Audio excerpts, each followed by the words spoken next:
Major agreement in the gold mining sector and a possible delay in the e-toll announcement. Good evening, I'm Vignesh Naidu.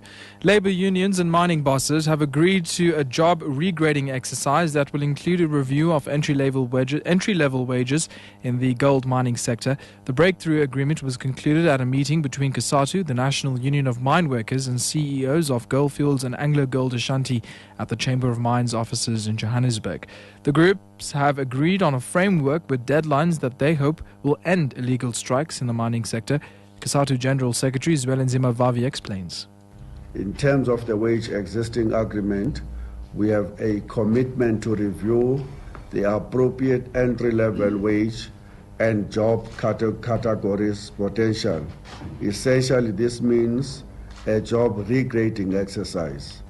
This work will commence on the Tuesday, the 9th of October 2012, and we have set a deadline for the end of October 2012 for its conclusion. Union SATAU and truck freight employers have failed to reach an agreement to end the truck drivers' strike. The two parties met again in Johannesburg today. Thousands of truck drivers have been on strike for 2 weeks as service stations, ATMs and food retailing shops are beginning to run dry. SATAU's Vincent Masoka.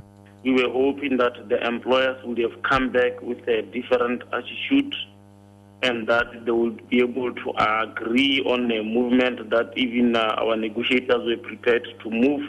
However, there seems to be some serious difficulties on their part to move, and they are going back to their original offer that was rejected by our democratic processes. But for us is to continue with the industrial action. Government's announcement on e-tolling in Gauteng may be delayed. The inter-ministerial committee on the Gauteng Freeway Improvement Project said earlier in the week that an announcement would be made tomorrow. Spokesperson Thabo Masebe says meetings with stakeholders are ongoing and the announcement can now be expected on Saturday. Earlier today, COSATU spokesperson Patrick Craven said the government would be jumping the gun if it went ahead with the announcement. He's warned that COSATU would take its campaign to the streets if e-tolling went ahead. The Department of Basic Education plans to get rid of inappropriate school structures seems to be failing. The department's accelerated schools infrastructure delivery was meant to focus on 495 schools around the country, many of them mud schools, but it's emerged that the department hasn't reached this year's target and has failed to use a R1 billion budget for this purpose. Doron Isaacs is from activist movement Equal Education. The aims of the project are good. Unfortunately, the implementation has been terrible. It's really a huge failure. Not that it doesn't still have potential, but the pace of delivery has been snail's pace. Meanwhile, the department's Panyaza Lesufis blamed the delay on poor accessibility to sites, difficult terrain, weather and difficulties in obtaining material supply. But it was the foundation part.